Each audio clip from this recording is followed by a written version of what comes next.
Jel moraš da jedeš sad? Pa ga mora biti tam. Svinja. Šta znam svinje?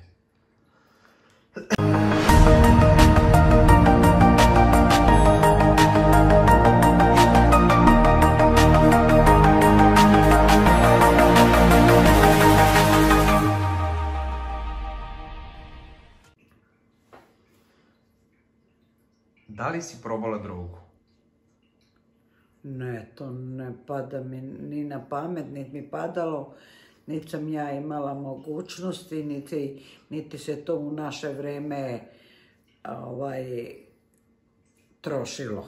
Možda je neko trošio, ali mi nismo sigurni. Nisi imala ni želju nikada probaš drogu? Ne. Nikad? Nikad. A šta misliš o drogi? Pa šta mislim, to je nešto strašno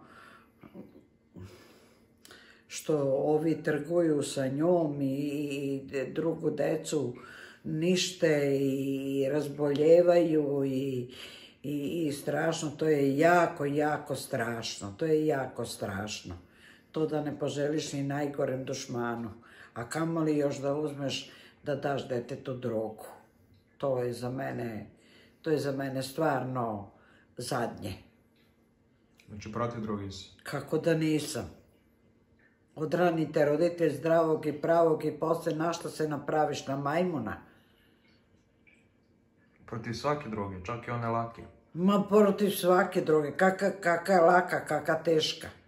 Sve ti je to jedno te isto. Imaš lake i teške droge? Ma ajde, molim te, ne znam ja kakve ima, samo ja sam protiv toga i ja bi svakog osudila taj što to uzima, što prodaje, što daje deci i što donosi i sve.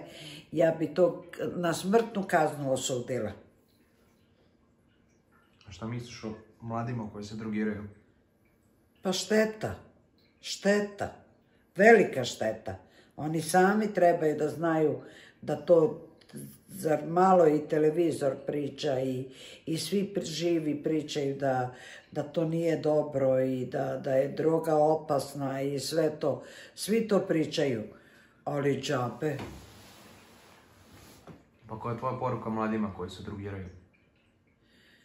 Pa ako bi mogli da prestanu, jer unište sami svoje zdravlje nište. Sami svoje zdravlje nište. Pa od toga ti nema gore.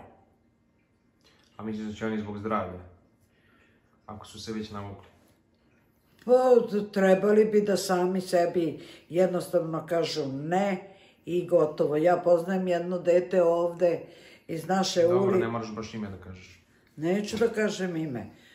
Iz naše ulice, on je prelep dečko, prelep. On se osukao kao miš neki, kao dripac, kao ludak, kao skloni Bože sačuvaj. Ajde, molim te. Ne, to ne bi nikad mogla da preporučim, da preporučim ili da kažem, jer to je zadnje. I taj nije normalan, taj ko prodaje tu drogu toj deci, ali on zaradi pare, sve su njegove pare kad ošteti svu decu. A šta bi radila kad bi čula da se tvoje unučići drogiraju? Pa ne znam šta bi radila, ne znam. Da ih nađeš kako se drogiraju, šta bi radila? Pa ne znam šta bi radila, morala, prvo bi lijepo pokušavala da im objasnim, da im kažem da je to štetno, da budu bolje zdravi, da završe škole, da budu kao sav normalan svet. A ako ne bi me poslušali, ja tu ne bi ništa mogla. A ne bi se odrekla svoje dece zato što koriste drogu? Pa ja, da živim kao što ova živi gore, Boga mi, ja bi se odrekla. Zato što su probali drogu? Ma, nešto su probali drogu, nego što on dođe pa lupa, pa razbija, pa isteriva je iz kuće, pa... Dobro, baka, nisam mislio na te primjere, nego da sutra nađeš mene ili Maju kako se drogiramo, šta bi uradila? Pa ništa, prvo bi vas posavjetovala, ako bi hteli da da poslušate savez, onda dobro bi bilo. Ako nećete, to je vama da odlučite. Niko nikoga ne može... A kako ti komentarišeš činjenicu da se sve više mladih drogira? Zašto je to tako? Šta ti misliš? Od besnila. Kako besnila? Tako, od besnila, od nerada. U kom smislu? U tom smislu.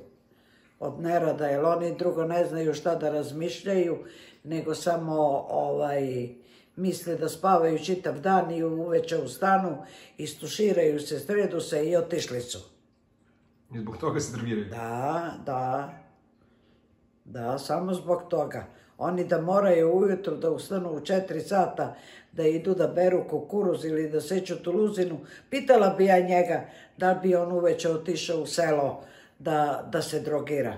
Još na špiditer bi zaspao. Šta kad on spava, na primjer, do 5-6 sati, istušira se, sredi se, mati ko svaka mati, ona ga ponudi da jede. A opet pominješ ljude? Ne, ali mislim, svaka majka ponudi svoje dete, pa kakav god da je. To hoću da kažem. Ponudi ga opet da jede, nju je žao. Samo to. Šta mlad svet, šta? Ništa. Niti hoće da radi, niti hoće da posluša starije, niti hoće... Šta misliš, vi bi me slušali da ste krenuli da uzimate to? Ne bi. Pa zato nismo. Dobro, za kraj, koja je tvoja poruka mladima? Pa da gledaju da se što više sklone od te droge. Jer njino zdravlje uništavaju. Zdravlje je najbitnije.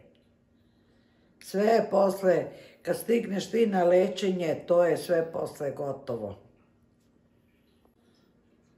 Čuvajte se, deco, voli vas baka, voli baka decu, čuvajte se i čuvajte vaše zdravlje i voli vas baka najviše na svetu.